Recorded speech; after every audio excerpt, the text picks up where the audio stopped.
Moi Misha, hauska tavata. Me ei ole koskaan mun käsittääkseni elämässä vielä kohdattu. Ihanaa, että oot täällä ja ihanaa, että oot Toivolla livessä. Mä sain kuunnella teidän soundcheckia tuossa etukäteen ja mä tulin tähän tilaan niin, että olitte jo soittamassa ja mä olin vähän ehkä silleen siipimaassa ja väsynyt ja harmaistunnelmissa. Ja sit astui tähän tilaa ja teidän musiikki täytti mut ja mulla tuli yhtäkkiä uudestaan tosi toiveikas olo. On mukava kuulla. Tunnistat sä musiikin mahdollisuuden luoda toivoa? No joo, todellakin ja semmoisen, että pääsee matkalle paikasta, synkästä paikasta johonkin valoisaan, että se on ainakin mulla musiikissa ollut se pääjuttu, että kun mä kuuntelen musaa, niin just kävelee täällä pimeässä Helsingissä niin kuin marraskuun alussa, niin kuuntelee jotain, mikä vie sut jonnekin ihan muualle siitä paikasta, niin mä toivon, että just omallakin musalla pystyisi saamaan sen saman efektin aikaa ja ehkä tuoda just sitä valoa ja toivoa. Niinpä. Sitä kautta. Mikä sun, jos sä ajattelet sun omassa elämässä niin kuin musiikin rooliin, niin mikä on sun ensimmäinen muisto siitä, että musiikki on olemassa? Tai se on jotenkin vaikuttanut suhun? Mun äiti siis vei mut ihan pienenä tenavakuoroon, kun mä olin 3B ja se lähti niinku siitä mun tavallaan kosketus musiikkiin kuorosta ja sitten pianonsoitto tunneille. Et meillä kävi kotiopettaja, hyvin tämmönen perinteinen venäläinen pianonopettaja, joka antoi karttakepillä sormille, jos Oikeesti? Ei ollut käsi. Omena ei mahtunut käden alle. Mutta se oli oikeasti ihan kivaakin, vaikka sitä ei ehkä anna sitä kuvaa. Et mun ensimmäinen kosketus ehkä on just kuoron kautta. Niin just. Ja onko sit musiikki siitä alkaen ollut aina sun elämästä vai oliko sulla joku vaihe, että oli tarve vaikka kapinoida sitä vastaan? Tai... No kyllä se, ehkä ne lapsuusvuodet kuitenkin oli, että se musiikki tuli annettuna vanhemmilta tai just äiti laittoi tunneille ja tälleen, mutta ehkä just teininä yläasteella, niin kuin monilla meistä löytyy se ensimmäinen rakkaus johonkin genreen, niin mulla sitten tuli tavallaan räppi itse asiassa tuli jo kutosluokalla ja se ehkä, siitä alkoi se mun kapinavaihe, että mä en enää halunnut soittaa pianoa, että sit piano piti myydä pois ja se myytiinkin sit pois, että mä aloin vaan sit tekemään sitä räppiä. Intohimo musiikkiin löytyi sen räpin kautta, että se puhutteli jotenkin ihan eri tavalla. Oliko sulle aina selvää, että musiikista tulee sun ammatti tai? No ei kyllä. Siis aina se oli semmoinen ykkösprioriteetti. Että mä ehkä vähän niin kuin valehtelin itselleni, kun mä yritin rakentaa semmoista toista elämää, missä mä olisin niin kuin voinut olla joku diplomaatti tai niin kuin venäjän kielen kääntäjä tavallaan toiselta ammatiltani, mutta se on ollut semmoinen sivutyö. Siitä on jo aikaa, kun mä oon viimeksi sitä tehnyt sattuneista syistä, kun tilanne maailmalla on mikä on. Ja mä en pitkään ajattele, että musiikki on semmoinen kiva tai semmoinen intohimoinen harrastus, ja mä sitten valehtelin itselleni, että se oli oikeasti aina paljon enemmän. Että sitten ehkä vaimoni, joka on myös tänään yleisössä sit rohkaisi mua vähän, että pitäisikö sun niinku sit tehdä sillä asialle jotain, että jos sä haluat tehdä sitä niinku työksesi, niin mene vaikka opiskele sitä tai että niinku sidot aikasi siihen. Se ehkä niinku kääntyi siitä sitten, että kun mä olin nyt paljonhan, mä aloitin keikkailun yläasteen alussa, että mä tavallaan tein sitä koko ajan, mutta sitten tuli ehkä se siirtymä semmoiseen ammattimaiseen tekemiseen sitä kautta, että kun lähti kouluun ja sitten alkoi tavata siellä enemmän niitä ihmisiä, ketkä ajatteli samalla tavalla, että sitten kun on tolleen niin tavallaan, ei nyt nämä peruspäiväduuni ollut, mutta tavallaan, että teki sitä venäjän kielen kääntäjän hommaa ja oli eri työpaikoissa, niin joutui aina selittelemään jotenkin, että mä nyt vähän niin kuin teen jotain, enkä mä ikinä halunnut kertoa, että mitä mä teen. Et mä en edes viittynyt sanoa, että mä teen räppiä, että mä teen sellaista musaa. Ja sitten ne jossain vaiheessa paljastui, että mä teen räppiä, mutta se oli vähän niin kuin semmoinen jostain sitä häpeässä jotenkin. Miksi sä et halunnut kertoa? Että mä oletin, että ne ihmiset ei ymmärrä. No se oli vaan mun oma oletus, eihän se ollut totta. Niin just. No mitä sitten tapahtui, kun paljastui? Moni mielestä oli vaan siistiä. Ehkä joidenkin vanhempien, niin kuin, mä olin semmoisissa aika miesvoittoisissa työpaikoissa, niin kuin joku telakka tai DB Schenker, niin se on semmoisia niin kuin äijä, niin hauskaa niiden mielestä oli, mutta ei mitään silleen päätä aukonut siitä. Että tavallaan ei se ollut mikään ongelma, se oli ehkä enemmän mun pään sisällä.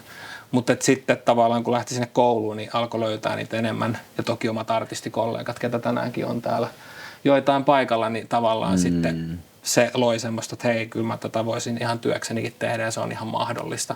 Joskaan ei kovin helppoa, mutta se tuli aika myöhään sitten lopulta kuitenkin. Mä olin jo ehtinyt keikkailla ja olin jo opiskellut yhden tutkinnon siihen alle. Ja...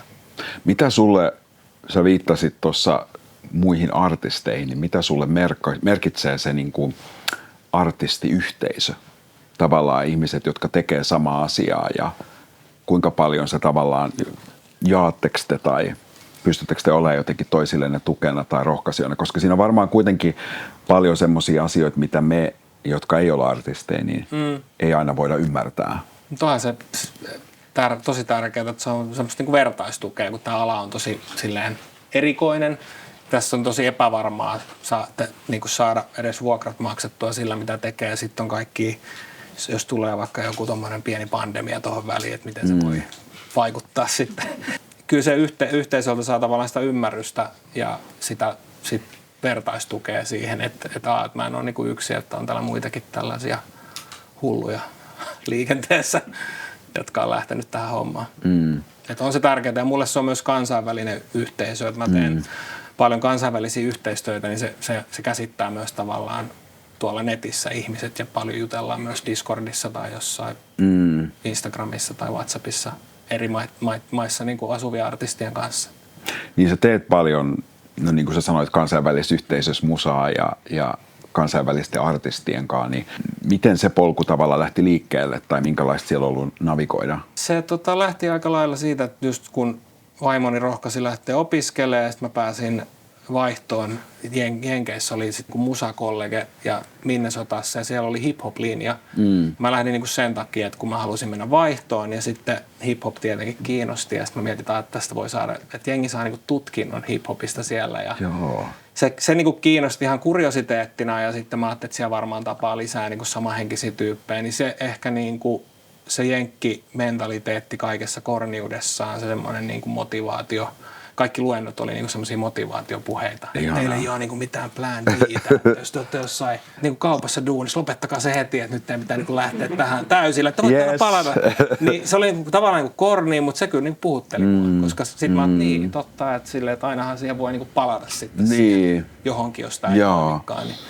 Siitä se ehkä lähti ja siellä mä tutustuin ihmisiin ja sen jälkeen mä olin aika paljon, niin otin yhteyttä tähän netin kautta sitten amerikkalaisiin artisteihin ja se lähti niin kuin pikkuhiljaa sitten rakentua se kansainvälinen verkosto. Miten sä vertailisit jotenkin niin kuin sitä musaskeneen maailmalla ja sitten toisaalta Suomessa? No mulla on vähän, jos nyt vertauskuvat tulee sitten jenkit ja sitten ehkä britit, että ne on niin kuin kaksi toisessa vastakohtaa, koska britit on just, jenkit kehuu hirveästi ja ne niin kuin jakaa sun syntymäpäivänä susta jotain kuvakollaaseja ja niin, tuntemattomat ihmiset, happy birthday ja sitten että mun parhaat ystävät Suomessa ei niin kuin, enkä mäkään tee heille, että tää on vähän outoa, mutta tää on tavallaan siisti.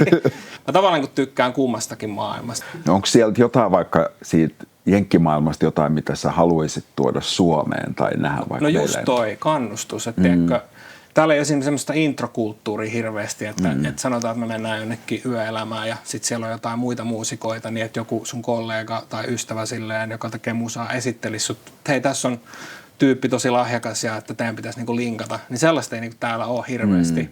Mutta kyllä mä tunnistan itsekin sen ujouden. Siis mä olin just itse asiassa mun hyvä yksi amerikkalainen ystävä muutti Suomeen. Ja sitten hän on vaikka pyytänyt, että hei, että voisit sä, että toi on kiinnostava tyyppi, kenet sä tunnet, että voit sä niinku introa. Niin sitten mä huomaan, että mua jotenkin silleen ujostuttaa. Niin. Tai mä jotenkin niinku, vähän niinku pelkään, että se toinen suuttuu. että mitä sä nyt täällä niinku jotenkin jakelet mun sähköposteja ja vaikka eihän se niinku pitäisi olla niin, mutta joku siinä, ehkä sit vaan se, että se ei ole meidän kulttuurissa niin yleistä. Minkälaisessa ympäristössä sä tykkäät tehdä musiikkia tai mitä palasia sä tarvit, että onko sulla jotkut tietyt rutiinit vai voit sä tehdä sitä missä vaan? Tämä ehkä vähän kuulostaa tylsältä, mutta jos mä oikeasti rehellinen olen, mä tykkään tehdä yksin.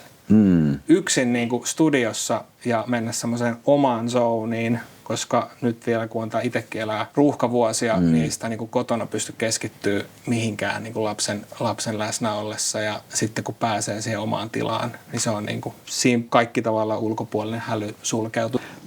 Kerro vähän kokoonpanosta, kenen kanssa esiinnyt tänään? Eli tänään meillä on tosiaan tämä mun bändi, että tämä Misha-projektihan on mun soloprojekti, joskin perustuu hyvin vahvasti yhteistyölle. Bändissä soittaa Kokabona-niminen artisti, suomeksi voi sanoa Sasuksi ihan vaan, ja Sasun veli Ville-Veikko on kitarassa. Ne niin kuin on ollut mun biiseissä tosi paljon mukana. Me ollaan tehty yhdessä paljon näitä, että ne soittaa albumilla, ne soittaa myös tässä bändissä. Ja sitten heidän lisäksi mulla on 2 laulajaa. Mellow Mili, joku tietää ehkä jollain toisellakin nimellä, mutta koska hän on alter ego tänään, niin hän on Melomili ja sitten Ikose Heini. He niin kuin tulkitsee näitä mun biisejä ja sitten siellä on yksi Melomilin kanssa tehty orkkispiisikin ja sitten meillä on myös trumpetisti Danila Pushin mukana. Et meillä on tämmöinen pieni, moderni bändi kasassa. Viimeinen kysymys, mistä saat toivoa juuri nyt? Tai näet sä toivoa? Tavallaan me eletään semmoisessa yhteiskunnallisessa tilanteessa, että maailma kääntyy hirveästi sisäänpäin ja on tämmöistä nousevaa niin kuin nationalismia ja ihan ihmisten arjessakin, niin kyllä tämän musan kautta kuitenkin mä koen, että mä jatkuvasti itse pystyn rikkomaan niitä rajoja ja pystyy niin kuin luomaan sellaisia tiloja, mihin tulee ihmisiä eri taustoista ja se kaikki niin kuin unohtuu siinä, kun se musa lähtee soimaan. Että se on niin kuin se. Kiitos paljon. Kiitos. Yeah.